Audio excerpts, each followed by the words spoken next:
Welcome to this week's episode. You guys, I'm really excited to introduce to you a new friend of mine, but a fabulous soul doing amazing things in the world. Welcome, Caitlin Naramore. I'm so excited to have you here. Yay, thank you. I want to tell you a little bit about Caitlin, and then I'd love to just dive in and have you share all of this goodness that's been unfolding for you in this last couple of years, for Mm. sure, as Yes. well as other things going on. But Caitlin's the founder of Modern Queen, the feminine approach to business and life. I love the title of that. And you help healers and coaches design and build their elegant businesses to six figures and up as they master the art of online presence and business savvy. Yeah. Caitlin is a stand for all women to become queens of their lives. I love that so much. And you're also a world-class chef, singer, and dessert magician. I've had your desserts. I have to say that is accurate. Co-founder of renowned San Francisco vegan catering company, LoveMore Gourmet, creators of the acclaimed Twilight Truffles, and you've run kitchens in Hawaii, New York as sought-after private chef.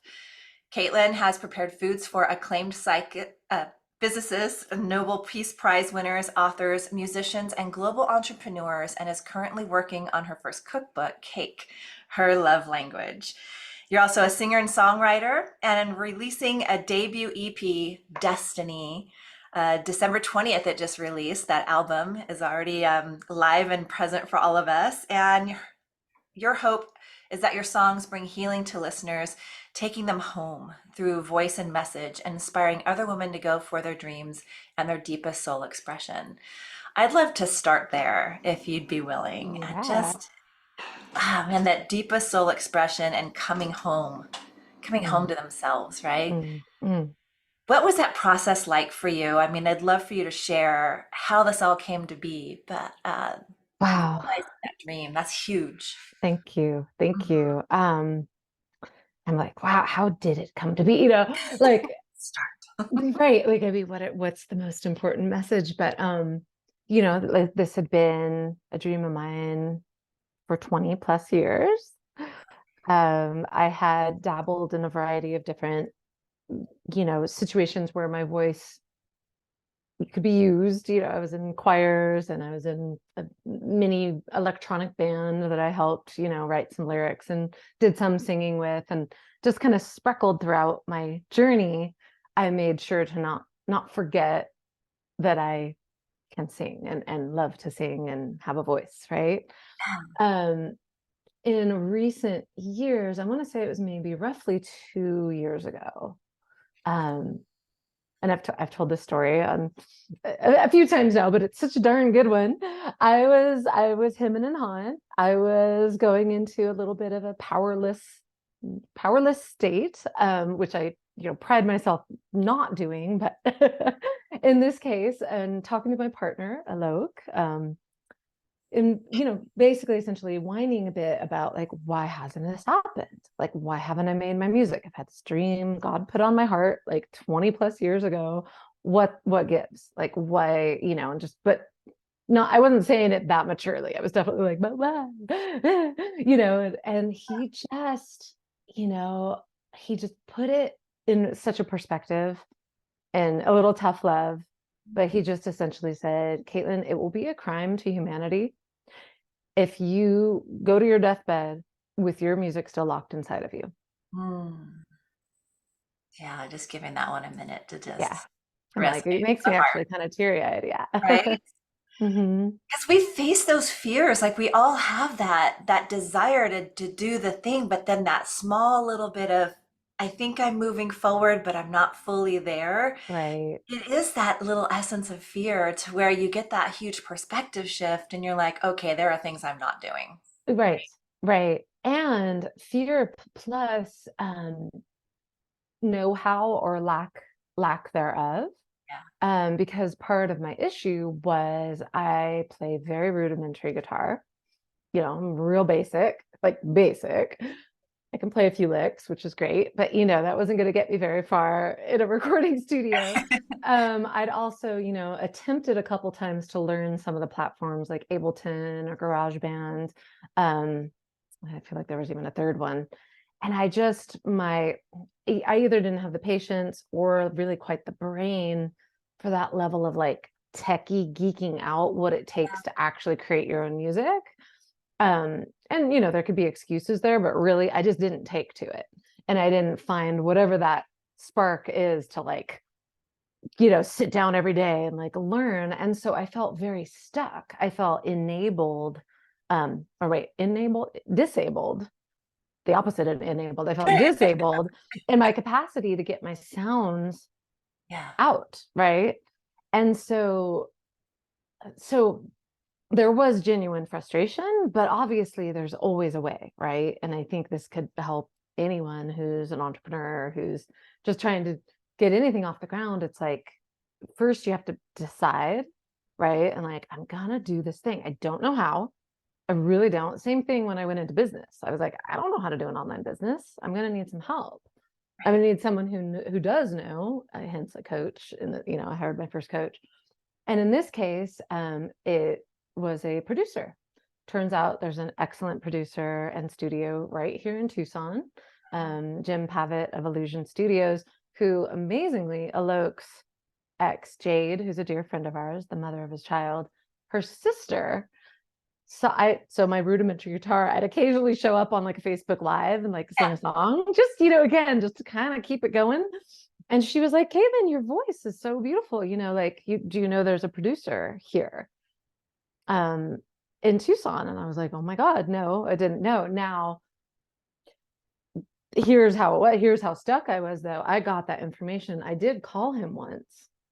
And this was months before that moment with Alok happened. Mm. So I already had the key, to unlock the music inside, but I was like, I didn't use it, or I whatever was stopping me. So that probably fear, probably something deeper. I don't even quite know. I haven't quite explored that, but it finally, Alok said those words and I was like, I'm going to call that producer again. Yeah. And sure enough, he has musicians, a lineup of musicians that, you can bring into the studio to bring in their magic and mastery into each song.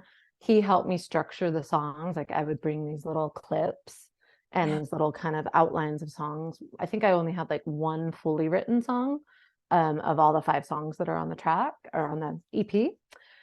So yeah, essentially it was like the who, um, going like from the how to the who, to the okay, here's what's possible and here's what I have to work with. And holy shit, just down the road for me is this amazing. He's had the studio for like 30 years. He's worked with like Alicia Keys. I said to him one day in the studio, like, I kind of, I love Enya and I'd love to have like little, Enya-esque quality in there. And he's just like, yeah, we lost the Grammys to her one year. I was like, what? some band he helped with or whatever. So I was in good hands, and the wonders of the universe aligned for finally, those series of things. Me finally being like, okay, I'm gonna do this. Alok saying the magic words that just was like, shit, he is so right. I ain't getting any younger. Like, God forbid I don't live out this destiny, Right. as my EP is titled. I stay small, or hidden or unexpressed or whatever, way you want to describe that. So that's kind of, with a lot more details, but There's so many good things. There's some golden nuggets in all of this. So I'm going to piece it together and then start talking about some of the other things. sure, I think it kind sure. of leads in, right? Like, one, I kept thinking to myself, man, that whole feeling of unexpressed. And when you were describing it, I'm like flashing back to something in my life similar, right? Where it's Mm, like, I wrote this book, I could do all the how things, and then it came to like be visible and get it out into the world. And I was like, oh no, like I don't want to step quite fully into that. mm, I just want to stay behind the scenes. And it was mm-hmm. that catalyst for realizing that I hadn't seen me. And so to be so Ah, present for the world to see me, I thought, I don't know what that was. That feeling just felt like frozen inside, even though mm, I knew I could get, like I was here and could get here, right? mm-hmm, And so mm-hmm. the unfolding of that into understanding what coaching was and didn't even know before that, and then meeting my mentor, I think it's such a catalyst for we're exactly where we're supposed to be. And we all have these paths that we're traveling on, full of choices and always at will. And Yeah, so we've got these little seeds from our higher self being dropped into, you wouldn't have this dream if it wasn't for you. right. But we don't always see ourselves because that how gets convoluted in the journey, right? Yes. Yep. And yet a couple of things you said, you're going to need some help, Hmm. right? And then having the relationships and the connections and then accepting the help. It Hmm. was the same thing on my journey. I didn't know what I needed, but what I was doing wasn't going to get me anywhere. That was for Exactly. sure. And I was even Exactly. irritated at the same, like I was so irritated why I couldn't figure out the special key to get over the bridge to get onto the other side, right? Yes. Because it wasn't a figuring out problem. It was all inside of me, learning to Mhm. feel, learning to unwind years of fear, Mhm. of living in survival mode, of like all Mhm. the different Mhm. components that go into the things that really do keep us holding ourselves back. But understanding them in this moment towards that one goal, that one dream. Yes. And as it turns out, it opened up to a whole nother world of even more challenges outside my comfort zone. Uh-huh. Right. Exactly. Exactly. Because it's like, okay, universe is like, you got that. Here, I'll Uh-huh. give you Now your check next this one test. out, Hmm. right? And Hmm. the whole time I was thinking, man, but yet you did it. Like you look at all the things you did as working in the chef position and developing your passion for the desserts and the chocolates. Like Yes. at the Yes. same time, you've got all these other things happening. Yes. So why wouldn't that be different? You just were in the right place at the right time with the right energy towards the next thing. Absolutely. And I do think that there is this could be a good segue or connection to just the entrepreneurial journey, right? Because I am very comfortable in the kitchen. Aside that, starting to get a little like ouch, after years and years of being behind the stove. But I was working for very influential people like throughout my journey, like extremely influential people, billionaires in New York City, like these scientists doing cutting edge work on the planet for, the best possible outcome for humanity. I mean, I have been in some scenes. And I'm like a little bit of a ninja in the kitchen. Like I just know my way around. I can do that. It's comfortable. I've loved food since I was a child. I loved cooking since I was a teenager. It just sort of naturally became my path, in easy transference. Along the way, though, I really started to get these hints, these, from the universe, right? Like whatever that is. Just And yeah, exactly. These nudges and these feelings, this sense like deep within, like, I gotta get from out, I gotta come from outside, out from behind the stove. Nothing wrong. Like I could be there forever. Like that's what I'm saying. Like I got that down and I love it. And to this day, I love cooking for my family. I'm making this dessert cookbook, doing all these cake salons. Like I can do that forever. But the universe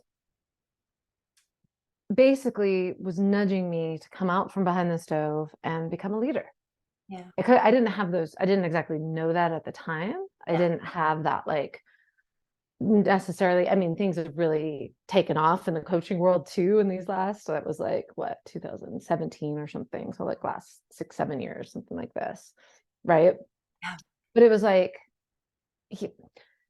yeah, there was a lot I knew about my personality, who I was. I always loved guiding women's groups. I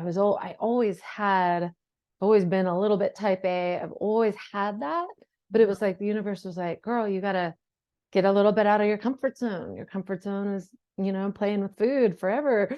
Like, and that's beautiful, but it always felt kind of more subversive. I'm like, I am putting, high vibrational energy into this food that's going to go into some politician's mouth tonight, because like literally Chelsea Clinton would come for dinner at these people's house. Right. So like, but it was sort of obscure almost, or as far as like being someone with a voice. And so I get these nudges and I would get these nudges. And finally it was, and I was studying in this healing modality when I was living in New York City as well. And then decided that it was time to come out, Yeah. essentially. Layers upon layers of fear, overcoming, scarcity, survival, like all the things that women in particular, I think, or we have our own flavor of it, right? And what I've since, developed a whole program for women to then come through their own journey to step into the light of themselves as someone who's valuable and who has great offerings to give to the world at this time. Yeah, I absolutely, I can relate. I agree. And when you experience something like that, I don't know about you, but like I want to help others not suffer. And Yeah, so that became the driving force. And yeah, it's like, okay, I don't have to do this perfectly to help someone else who hasn't been there yet. And then right. yet I always felt being pulled more, being pulled higher, right? Uh-huh. Taking that leadership position into where we're in a leadership position, whether we're in a business or in a family or anywhere. And it's how we Absolutely. choose to want to be that energetic expression, how we Yeah. want to create that ripple effect in our home, in our world, in our environment, and then out and beyond. And Mhm. I suspect, and you can obviously answer this question because you're you and you're not me, but Perfect. I think since I was little, I always felt there was another way, like something more was always Mhm. pulling me forward. I didn't Mm, always know what that was, but it had to do with whatever was going on in the current moment. There was always a more happiness to be found. So as a young child, I loved to dance and I loved to talk like be that little catalyst for like, but what about this way? And in a mm, world where kids are to be seen and not heard, right. quite a challenge. And yet at the same time, I found my solace on stage. So dancing, all kinds Oh, of dance and expression, self-expression. it Yeah. brought me joy to bring them joy for that moment. Yes. So Yes. that's the interpretation from the youthful eyes of it. But now it's the same thing. It's like, you can empower your choices. You can change your life no matter how deep, dark, and down it Yes. feels. There is another way. And Always. I love that the expressions of what you've done in your life have brought you into this movement as well, to not only just women, but to inspire through all that Hmm. there's hope, that there's something more, that Hmm. step by step you get where you're going to go. It's not all the things all at one time. And so I Mm. think in sharing those parts of us that were nervous or fearful or confused or overwhelmed or frustrated, Yeah. it's super important because it's part of the journey. It's not like it goes away. No. And it's not like it's like whatever limiting beliefs, in ancestral like traumas, like whatever, it's bound to arise Mhm. as you're expanding out of it because you're here, kind of like close, it's kind of tight, right? Comfort zone, safety, it's what you're kind of protected within it. And then you start, and I always teach to the nervous system, you're not going to like, I mean, maybe sometimes blasting it open, but often our nervous systems are really gentle things, and you want to expand. Okay, I'm going to go here, and then I'm going to expand out to here. And then, and as you do, the layers of the good old, I like to think more rose petals and onions, but they start to unravel. And Yeah. so more of your soul, more of your spirit, more of like who you truly are, which is a magnificent like bodhisattva of sorts. I'd like to believe, beings who come to be in service to humanity. And it's really hard to be in service to humanity when we're so stuck in our own stuff. Um, yeah, I love that. And I'm going to open this conversation, so we'll see where this goes. But for right. Love 40, it. 40 plus years, like I was a mom and I built businesses with my husband. And so I had all exactly the ways that we are comfortable, or at least what we knew how to do. Hmm. So even in that challenge, I didn't go to school for that. It was the school of hard knocks. It was the school of just being in it and doing and revealing the next steps that came, and then Hmm. juggling that with raising two beautiful daughters. Yes. So here I am coming into my personal growth journey and spiritual journey, and I'm in my 40s. And so Yeah. there was that moment of, man, where have I been? Like under a rock. But Hmm. I think Hmm. we get Hmm. so hyper focused in what needs to be done next Hmm. that, I mean, I have a different belief now. Like it's as it's intended, because there are so many more women exactly Right. from this age and younger who are going through these things, and so we get to Yes. be in space for that transition. Oof. Yes. I felt so bad for so long. Like, have I just been so into my own self, my own life, Mm. that I didn't have that broader perspective? Part of that was yes, and part of that was just doing the same things over and over again. And when you finally get that chance to branch out. The first women's retreat I ever went on, I was like, this exists? This is amazing. The first live event I ever went to and I spoke Mhm. at, I'm like, Yeah. this is incredible. And Yes. I just didn't grow up with that. And so it gets to Yeah. be part of the story, right? Yeah. And so for you doing this debut album, you talked about wanting how your dream was realized in your 40s. Hmm. Do you want to speak to that, to the, do you have, women that you work with and just that whole journey from 40 and beyond? Like, we're not dead. We're Oh like God, just no. God, starting. no. I have been more turned on in my 40s, in all the ways, but Right. particularly in like my mission on the planet. It's like my 40s, things really kicked in for me. Yeah. Really, really kicked in. I think there's like I think there's a little bit of like a wake up call because, kind of like with my albums, like, whoa, hold on, like, get it, girl. Like, now would be the time. Not that I couldn't do it when I'm 60 either, but, Yeah. it's good to like not push your dreams back too far because you never even know how long we got. Like, right. So that I think an urgency started to kick in a little bit in my 40s. I think also I started to value myself in a more profound and like irrevocable way. Right. Things I might have put up with earlier on.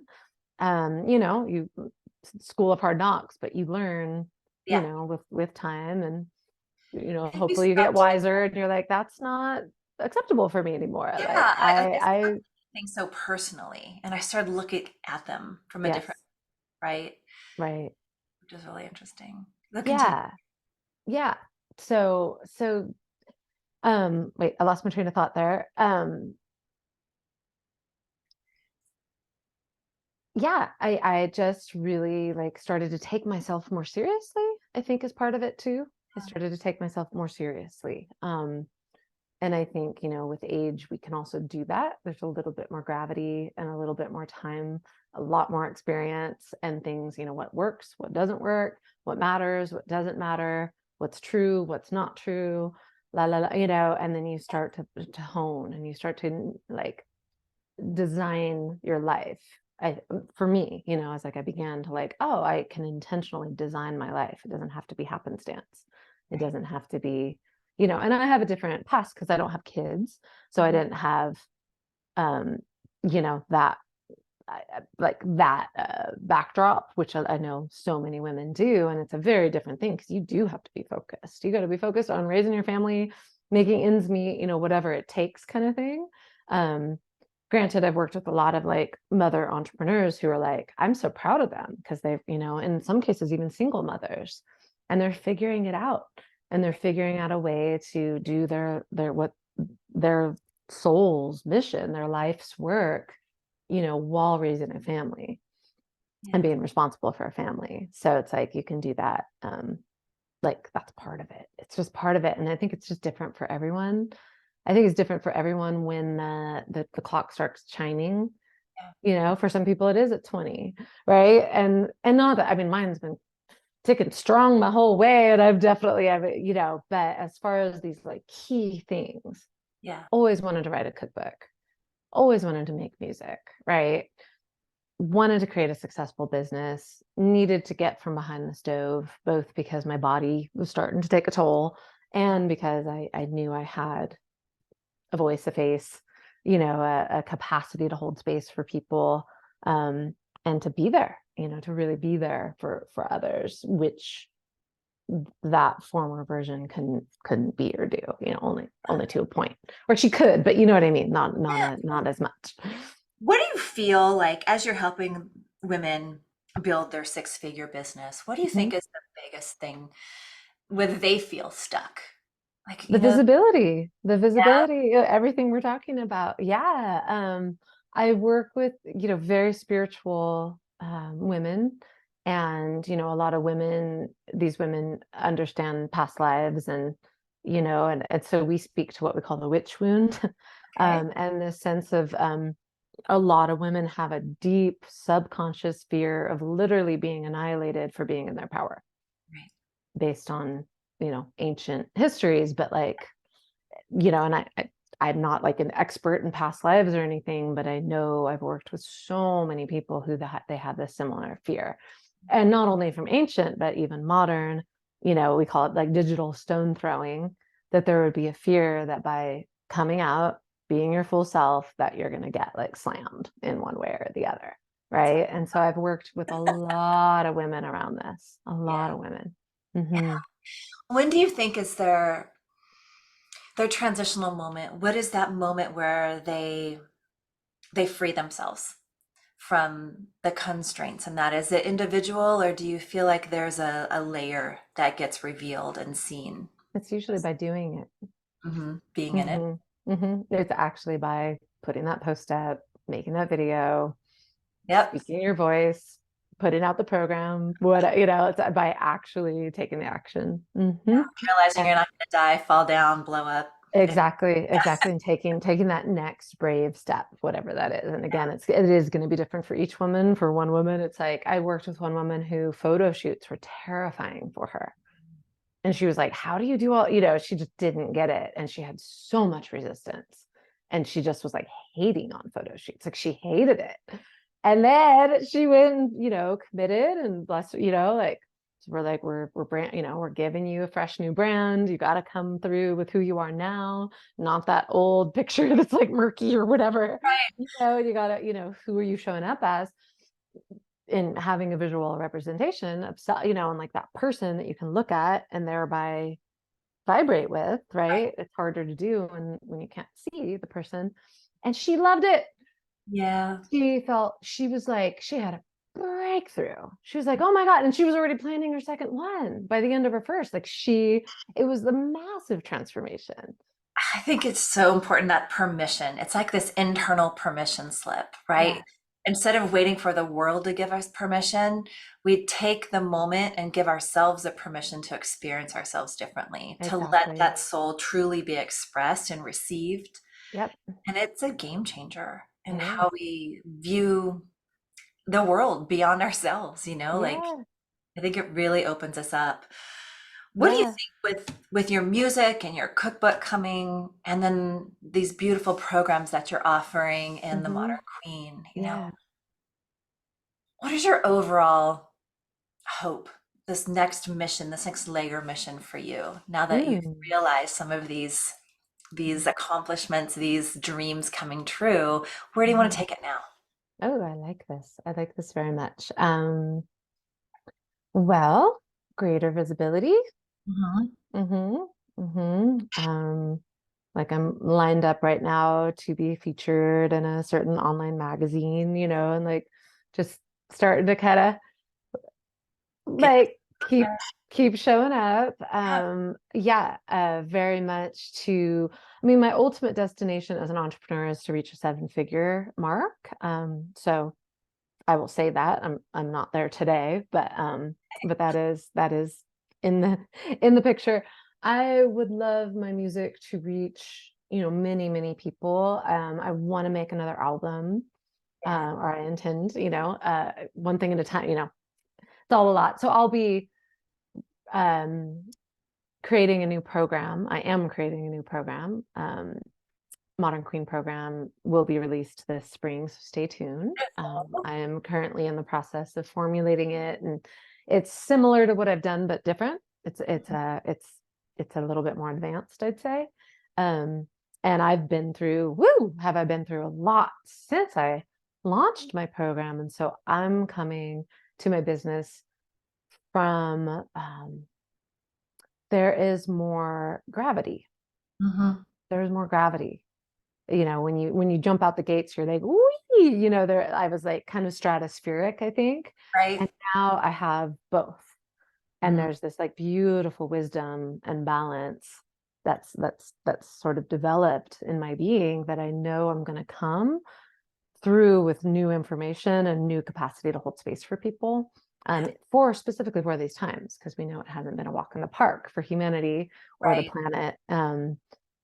Since I launched my business in 2018, like it has been a changed world since then. Absolutely. Yeah. Yeah, so I'm very excited. And so I think there's a depth and an integrity and a wisdom that's coming through. And I believe I'm going to be attracting women who are on board for like the deeps and Yeah, the the deep next step. transformation, the next step. I love that. I love that Yeah. too, because as we are in it, and the coaches I find so valuable are the ones who are willing to stay in the work Yeah. because they're constantly evolving. And Yep. so they take that evolution into their work. And so Yes. the women that join you, they'll have their own container that's growing, and then Hmm. you'll bring in your excellence and your vision, and Hmm. together you grow. Like it just continues to be this continued evolving growth of consciousness together, which I Exactly. think is valuable because you get to again see who you become on a whole nother level. And there's always going to be a Exactly. next level for us, and there's always going to be an endless growth, love, and evolution for each of us, which I think is Yeah. beautiful. Yeah. And oh, and of course my cookbook, I just hope Yes, same thing as my music. I just want them to get in as many hands and hearts and ears as possible. Like you're just just put it. ready. You're ready for the world to see all parts of Caitlin, which I think is Yeah, yeah. And just that, because I think most people when it comes to music, I mean, we know how healing it is, or how whatever, cathartic or relatable or whatever it is that music does for us. I know that my music has a resonance that, like we talked about, this coming home, this sense of peace. I don't know. A lot of people have said, I frequency. listen to your music and I feel soothed. I feel calmed. And I'm like, in this world, hell yeah. Like, and transported at the same time. So Oh, yeah. it's so good. Where can people find you? Where's the best place for them to find you? Well, I have my website, CaitlinNaramore.com, Okay. and everything's there. Yeah, and there's a women's retreat that I started with a couple lady soul sisters of mine in October. So that's on there, our Persephone's Garden retreat. We'll be doing a yearly or bi-yearly version of that, a 3-day retreat. Yeah. So that's on there. My EP is on there. It's the link to Spotify, and then all my coaching programs are there. Oh, I love it. Yeah, Well, and the cookbook will be once it's going, that we're we'll be still. sure to have all those links in the show notes for people to find you. I Yeah, love ending our conversation with a question that you get to answer just from your soul, from your heart. perfect. My Um, favorite. the focus of my podcast is purpose, presence, and prosperity. Mm, mm, And mm. that I think it's like the basis for who we become and how we allow ourselves more to be more, to experience more, to ripple out more into the world. Yeah. Hmm. What would your definition in your journey currently be for prosperity for yourself and others? My definition of prosperity. There's like, let me just sit with that because it's a great question. Um, I mean, when I go just full on universal, it's just that there's enough to go around for everyone Mhm. because I believe that. Yeah, Like we are talking about the poorest of the poor people on the planet, to the richest of the rich, and that there is at some point, a circulation that doesn't require such discrepancy on our planet. yeah. And that's everyone. That's plants, that's animals. And so with that, prosperity then is very regenerative. Mm. And where it's something I'm very passionate about is like, and why I want women in particular to have money flowing through them is because we're more inclined. This is just statistic, not 100%, but we are the sex who are more inclined to give back to charities, the elderly, children, animals. Like we have a nurturing streak as our very kind of a root of our being. Generalizations, got it, but that's in general. Nurturing, I think. And yeah, so when prosperity flows through us, the world can change. And the things that really matter, education, health, the care of the stewarding of our planet, right? Yeah. And ultimately for me, it always comes back to the environment because we don't got nothing if the environment's a mess. And so true prosperity is the regeneration of nature, and then living a really flipping gorgeously abundant life at the same time. I I love think there can be kind of like a aesthetic, approach, like there's so many layers, but people, in the spiritual worlds can sometimes be like, oh, money is the root of all evil. And I'm like, Mm, money is actually the root of change. And you can't do anything on this planet without it. right. And so all those high ideals that you have, guess what? Dalai Lama is subsidized. Mother Teresa, she had funding. Like there's, any project you ever see required money to get off the ground. And so anyone who has a dream, I support and I see that prosperity flowing and then, reaching more lives. Because if you're only in survival mode, there's very little you can do except for take care of your immediate self and, maybe family. I love that. If it feels Yeah. like prosperity is very much a frequency of its own, Hmm. Yeah. right? And it's Yeah. all encompassing. And it's that infinite energy potential that really the universe actually is. Like when we really tune in with the universe, it's kind of insane, Yes. the infinities. And I think we just get kind of myopic about it. So it's the ability to circulate and regenerate I and share and connect and give back. And obviously, have as many spa days as you need. Yes. So good. Well, I think it's a perfect place to end our conversation. Thank Yes. you so much for Thank spending you. time with me, for sharing your beautiful light with the world. Thank you. Go out, get the album, listen in, grab the cookbook when it's available, Yes. check out Caitlin's website. And again, just thank you for being here. Yeah. Thank you so much. I really appreciate it. All right. Have Well, a beautiful day. thanks. I'll catch you guys next week. All right. Ciao.